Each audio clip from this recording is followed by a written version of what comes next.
Welcome everybody to this Friday's episode of Trade the Chain. It's an exciting week. It's been election week 2020. That has probably been capturing everybody's attention on the news.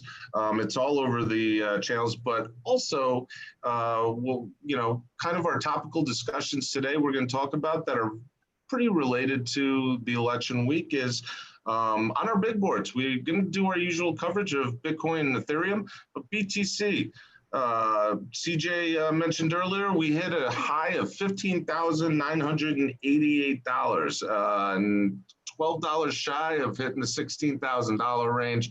But I mean, it was a huge pump to see it. On our not list, we got Celsius token this week. Ticker is CEL, as well as the not list, we got Monero XMR, which rarely goes on the not list, but we have it this week. And then the big news coming out from Ryan is we have U.S. officials have seized $1 billion in Silk Road Bitcoin. Big news. Haven't heard Silk Road name in a long time, so can't wait to cover that. But CJ, Monty, what are we looking at on the big boards? Let's get to it, huh? Okay, so what a week it's been in Bitcoin, right? I think we may have gotten above 16K on a couple smaller exchanges, but on the main ones, yeah, we missed it by only about 12 bucks. But if we go over to the daily chart here, we talked about this 9 not necessarily acting as a reversal last podcast on Wednesday. And if you look at this and kind of just if you look at this as just a green hammer candle, you can kind of anticipate there's going to be a continuation of bullish price action, even if the technicals aren't necessarily calling for it. And so you just gotta, this is where the saying hodl actually becomes very applicable. Yeah, and also, I mean, it kind of demonstrates what we were talking about in our midweek episode, where there's very little resistance above 15K, and it kind of price just rallied right through 15K, almost to 16K, and now we're kind of settling down in the middle. But one thing that I think we can also take away from this is that because there was no resistance, it's going to be likely that it's hard to find support. And I hate to be that guy, but I'm going to bring up a few bearish things that I've been seeing in the market. So first of all, one thing is that I got an alert last night that unrealized P&L has reached an all-time high of over 55%. So that is a massively greedy indicator. People are sitting on massive winning positions right now. And I think once we start to kind of lose this momentum, and it looks like that may be happening, people are going to start considering profits. 55% unrealized P&L, mostly profit, is pretty much unheard of. So I think people are going to be looking to take profits as we see momentum slow down. And I think we may see a reversal back down to a more reasonable range, but we'll see. One analyst that I speak to quite often was telling me this morning that open options interest is at an all-time high, and he thinks that a result of that would be a squeeze higher on for Bitcoin, possibly towards 17,000. Are you saying that you think that's less likely as a result of people seeking to take profits, or do you think that either of those is equally possible? No, I definitely think it's still possible. And yeah, Bitcoin options are something that are just, I mean, they're massively gaining popularity. And I mean, we're seeing institutions get involved with those. So I think those really could become the guiding hand of the market. So maybe the 55% unrealized profit would be less significant than the open interest in the options market, because that is, I mean, we know how important it is with traditional equities, but with Bitcoin, it's kind of unproven how it's going to affect the market. But with that much open interest, it could definitely drive price up further. But I think it depends on when those contracts are expiring. I think in the interim, a reversal is looking pretty likely. But yeah, with options, you never know. I mean, they have the power to drive price up massively for sure. Do you think that the reversal will be a case of what goes up must come down? Are we going to recede as far as we came up, or do you think we'll settle kind of at just below 15,000 or around 13,000?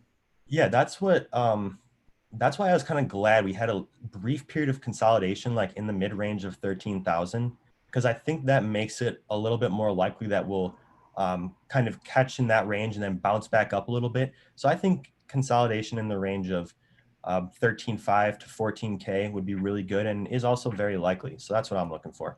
Okay.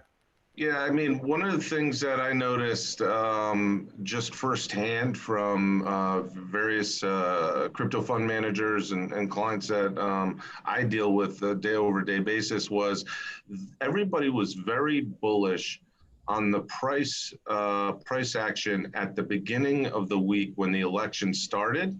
And then funny enough, yesterday about midday, a lot of those same people were putting in short positions on Bitcoin. It didn't go in their favor on the overnight. I think they may try again now based on what you guys are showing on the charts and what's trending. I think they were a little ahead of the game. But yeah, there's definitely some people that feel like maybe the bullish fatigue of the election as it drags on, if that's what it is. Who knows if Donald Trump and Joe Biden are controlling the price of Bitcoin right now, but they feel that maybe that's run its course and there is going to be some consolidation. So I definitely know of some margin calls that had to go out, which is interesting. Going over to Ethereum, last week we spoke about, there's a couple $1 billion that went in, got locked up from Bitcoin to Ethereum. Mm-hmm. Where is it now? Has that impacted Ethereum's price action at all, or what other factors do we have going on?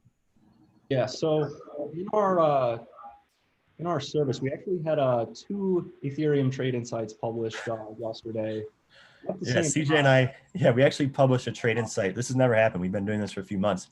We published it on the exact same time, both bullish trade insights. So right away, I'm like, okay, we're in agreement. It's probably going to dip, but as you can see, it didn't. So yeah, go ahead, CJ. Yeah, what I like and what we were looking for on this one is a break above the previous swing high at like 414. If we get beyond that, I thought it was a very likely chance that we were going straight to 420. Surprisingly enough, we went all the way up to 440 and are now, at 445. So that's one thing that we've really liked to do over the course of bull markets is buy these breakouts above previous swing highs, because the continuation of the momentum has been pretty consistent. I mean, that's exactly the same approach we took when we were going up XMR. Unfortunately, XMR has kind of looked like it's peaked. That's why it's on the not list now. So what is in the future for Ethereum? Well, the thing that's kind of interesting is when Bitcoin goes on these massive runs, it does that. And then what happened in 2017, what used to happen is that Bitcoin would kind of go in these slow stagnation periods for like 3 or 4 days. And during that time, people would be like, let's check out some of these altcoins. Like, what are all of these things about? And we'd see a lot of speculation in alts. And that was kind of another part of my thinking when we got into this Ethereum trade insights, because there could have been an opportunity for higher upside when compared to Bitcoin. But going back to the Bitcoin analysis, I think Monty makes a good point when he says, there's a lot of people realized P&L is at an all-time high. Everybody who bought in Thanksgiving of 2017 is now profitable, or even at the very least. So how does one respond to that? Does somebody say, oh, well, I'm even now, I'm getting out, or look, it's actually coming back. I was right. It just took 2 years to come to fruition. So it's going to be interesting to judge how those people react. But I mean, it's difficult because resisting the urge to sell when you have massive gains is very difficult. But just because something goes up a lot is not necessarily a justification to sell it. So we'll see. There's a lot to shake out over the course of this weekend. Absolutely. Do you think that, how much of an effect do you think that the deposit contracts announced earlier this week is having on Ethereum? Do you think that it's going up in tandem or in sympathy with Bitcoin, or is it a combination of those two factors plus some other external factors that I might be gleefully unaware of? To Ryan's point, are we looking at a concurrent consolidation factor with Ethereum alongside Bitcoin? I think Ethereum is a little different here. For me, this kind of looked like the perfect storm because of the technicals CJ mentioned, and then also because of what Ryan just mentioned, and like the fundamental developments that Ethereum saw earlier in the week. That in tandem with the bullish price action of Bitcoin, the bullish technical factors for Ethereum itself, I think this breakout was kind of inevitable.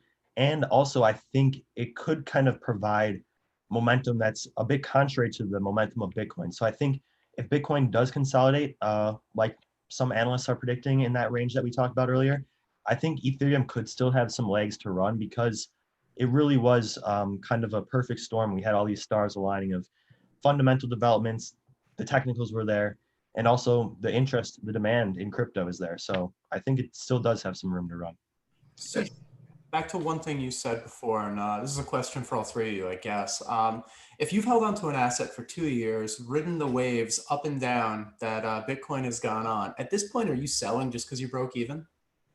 I mean, I know I wouldn't. I mean, I'd want to see where it goes at least, even if I lose a little bit more. I mean, at this point, why sell? Yeah, if you didn't sell it when it dipped to 3K, like you may as well just hold it forever. I do own one Bitcoin at $3,900 from Crypto Winter in November of 2018. Another, I just want to add before we go on to the hot or not list is that we're also getting some, positive news out where we mentioned it in our midweek episode that, there was some confirmations coming from Ethereum on ETH 2.0. I think that, that's been delayed a couple of times in the past. I think that's bullish news. I think the Ethereum lovers and the Ethereum community in general are going to kind of start riding those waves now that 2.0 is being rolled out. So hopefully we see that momentum carry on. Going on to the hot list. Now, the hot list, we picked up, we chatted about a little during the Wednesday episode, but, Celsius token, ticker CEL, it had a early week pop of about 5% on the overnight. But, Celsius has it has this forward momentum that is different from so many other the coins. What are we looking at with this? I mean, the early holders of CEL are really taking in some massive gains now.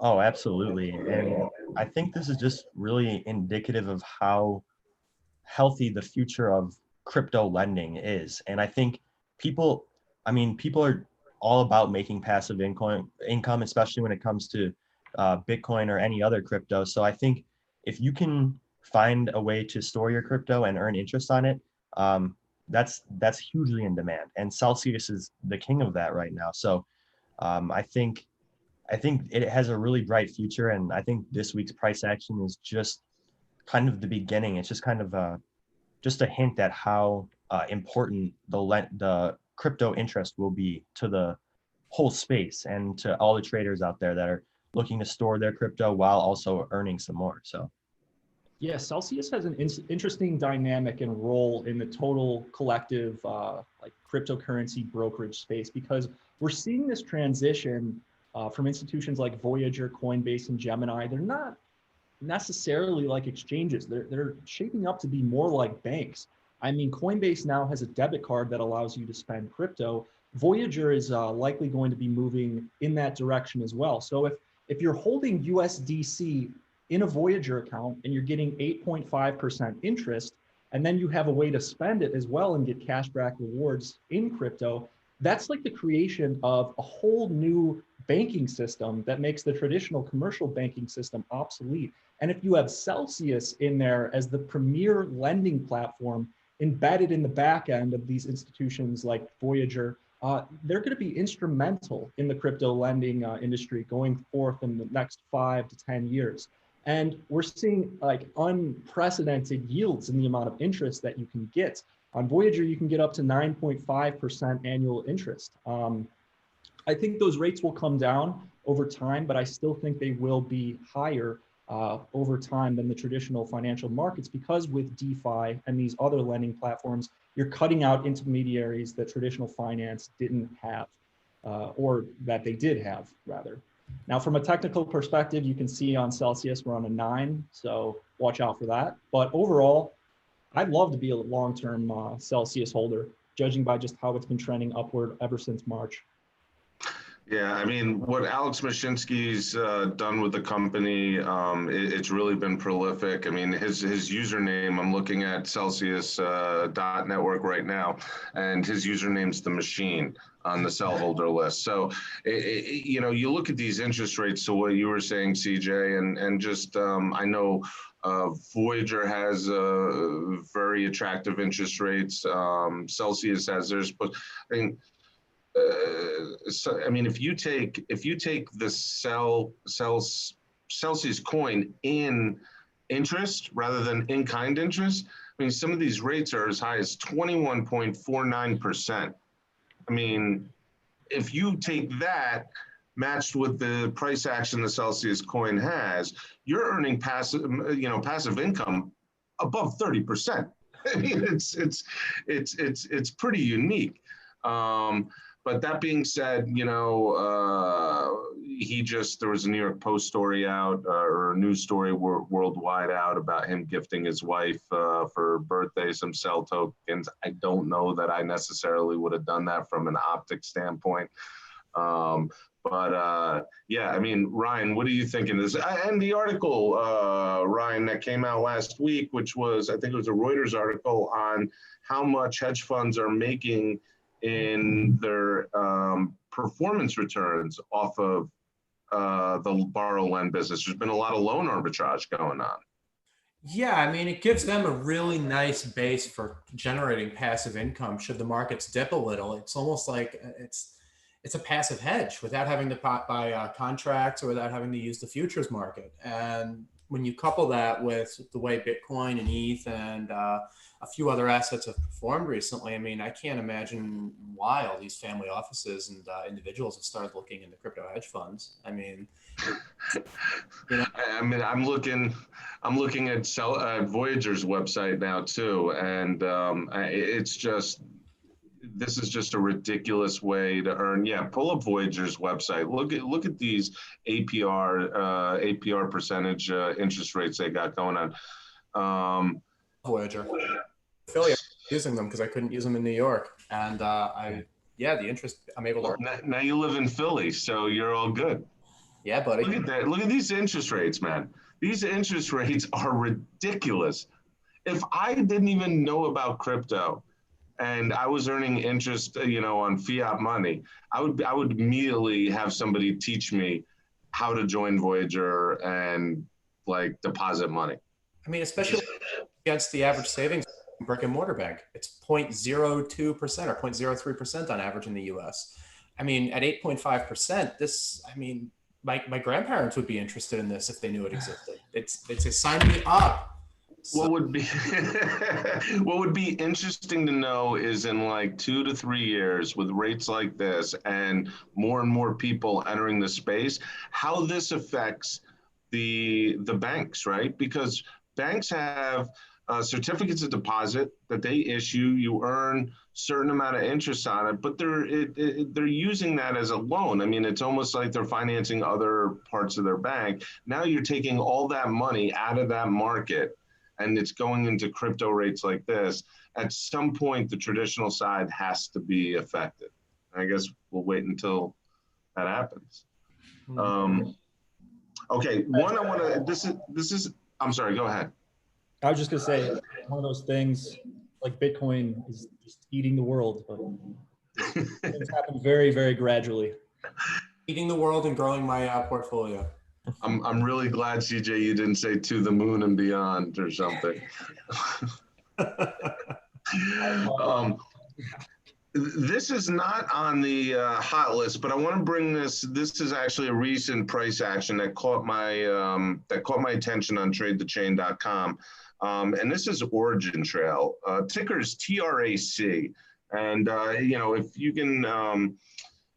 here it is on CoinGecko. But if you go back to this picture, you could see there was a 1 hour sentiment range on here. And this always piques my interest.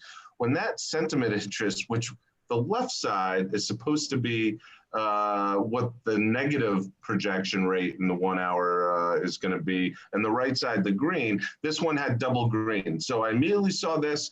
I went to the charts, to CoinGecko, and we can see that when this sentiment actually came out, and CJ, if we go to the charts real quick, it happened right there at that dip where his cursor is. And during the next 45 minutes to an hour, there was a price action of 40%. I don't know too much about Origin Trail. I don't know, how much liquidity is there.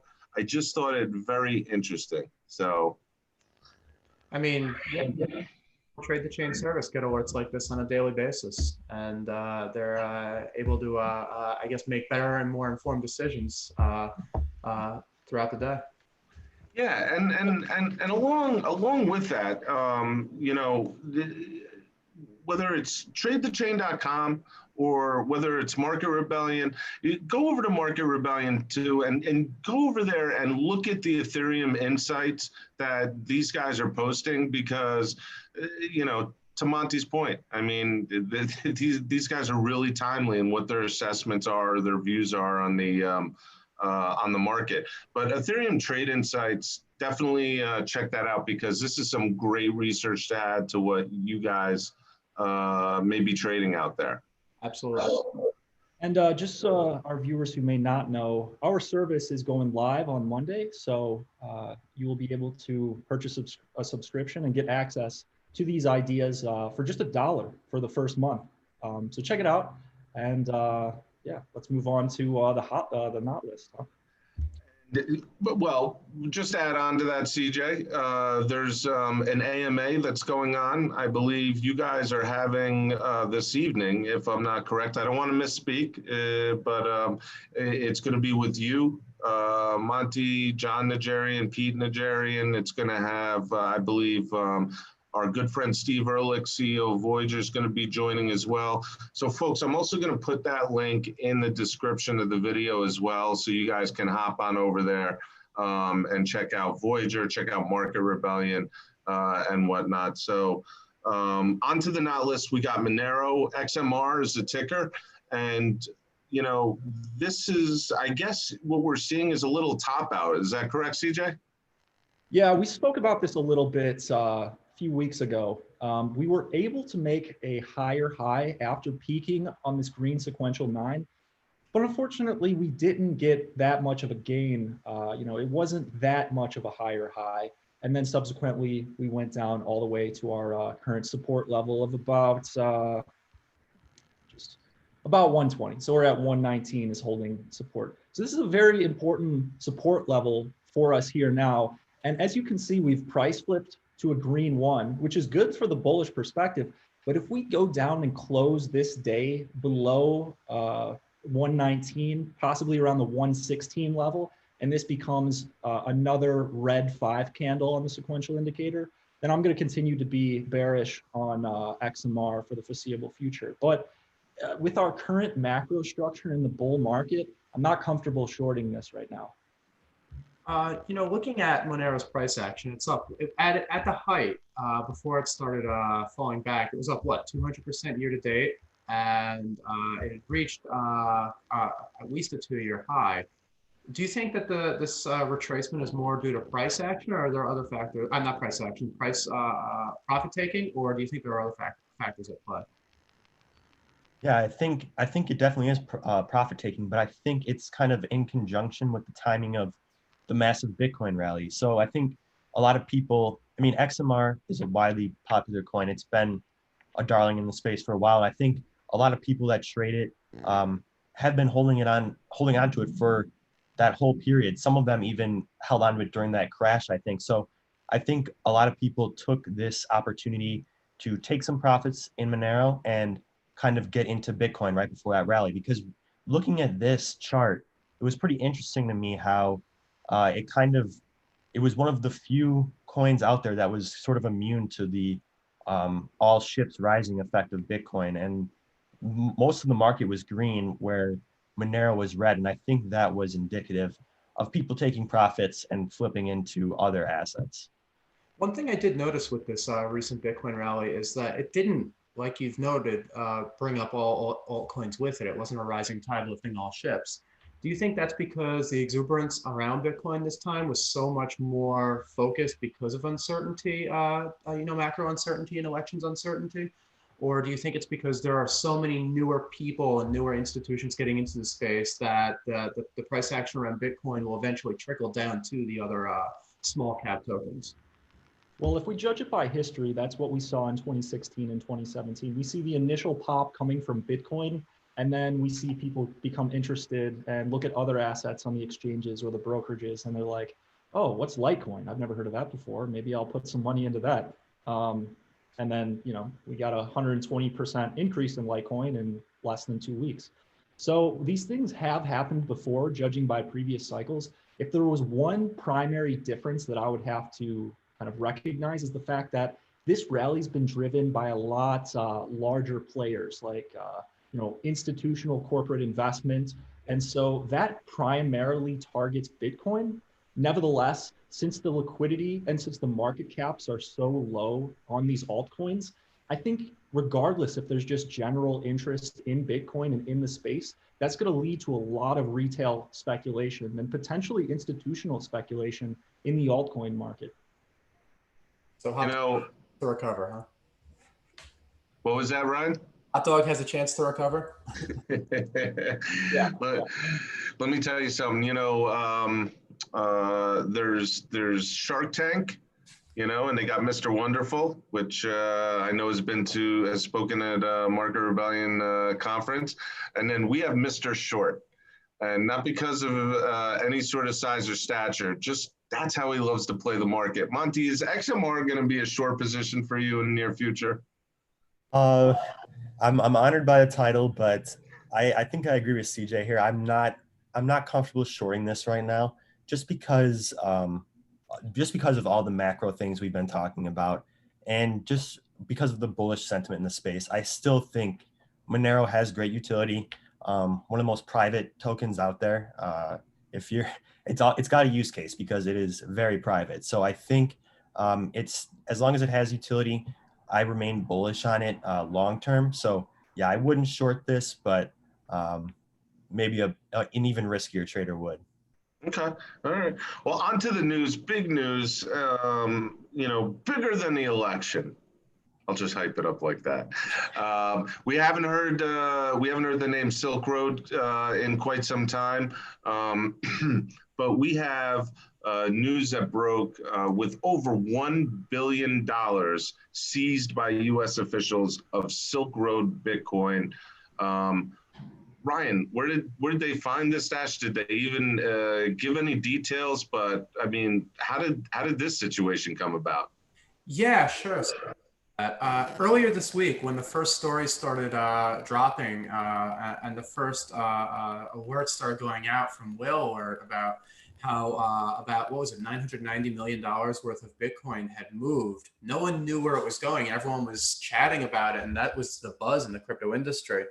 And then not too long after, within a day or two after, we found out it was the US government seizing all of these Bitcoins, BSV, Bitcoin Gold, and Bitcoin Cash from the former Silk Road founder, Ross Ulbricht. Wait, Ryan, hold on. Stop right there. This isn't the whale alert where everybody commented on how small the fee was for moving such a large one, was it? So, yeah. And this was the U.S. government taking all this freaking crypto? Yes, it was. And we found out that Ross Ulbricht, I guess, consented to the seizure of the coins, and he's serving a life term in prison for running Silk Road, which I guess seems appropriate. And you consent to the seizure of it through someone named Individual X, I think. And so the circumstances around this seizure are a little murky. But at the end of the day, it leaves the US government as one of the largest single holders of Bitcoin anywhere in the world. And I'm curious to see what they do with it. Do they sit on it and let it appreciate? Do they auction it off?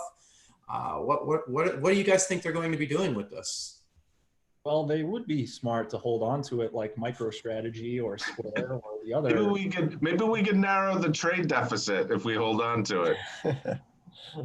Yeah. Unfortunately, it's probably a little higher, but anyways, when comparing this to history, right? Like, it's not like the US government's just going to go to Coinbase and Gemini and dump this $1 billion on the open market. Like, that's not how it works. They're going to have large players like Tim Draper or Michael Sayer come to them, write a number on a napkin, and then slide it across the table to a government official, and they're going to do deals like that. Or it will be facilitated through the OTC market in some, broker like Kraken or something like that. But since it's facilitated over the over-the-counter market, I don't see this having a drastic impact on price whatsoever. We still know the total circulating supply. We know the total supply. I don't think it's going to be that monumental for price.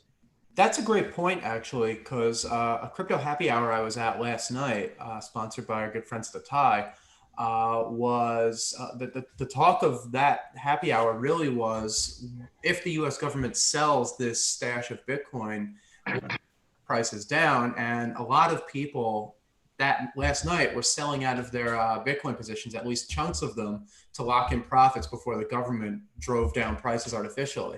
So you don't think that they'll do that, or that there just isn't a very high likelihood that they would sell this en masse anytime soon?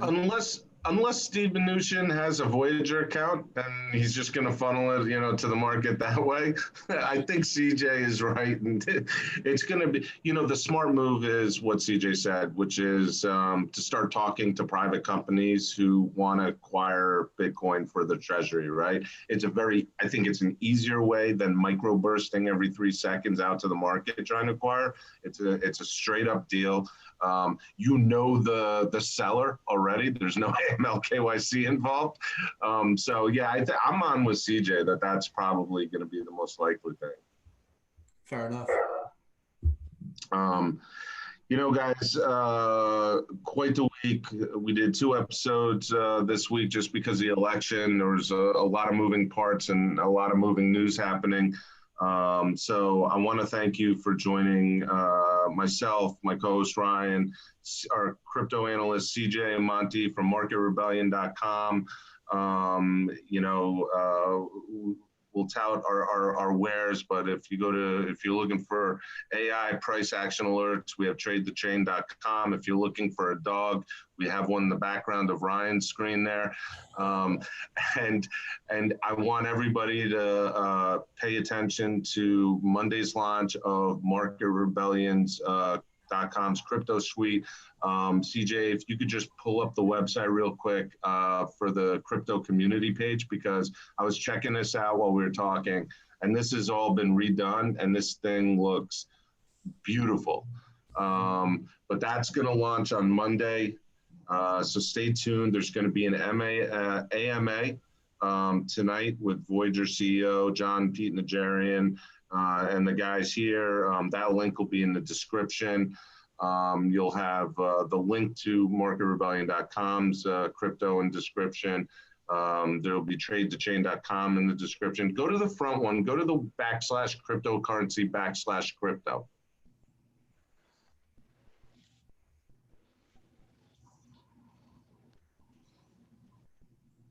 I mean, these guys are just taking it up a notch. Boom! Look at that. That's sexy. That is a beautiful launch website right there. And you get a Voyager account, you get a marketrebellion.com account, put it down on your phone, and you can trade directly through Market Rebellion's interface, utilizing Voyager's connectivity. So I really want to wish you guys good luck on that Monday. Everything for Trade the Chain and for Market Rebellion is in the description once again. And I hope everybody has a great weekend as we finish up watching these elections. So thanks, everybody. Thanks, everyone. Thank you.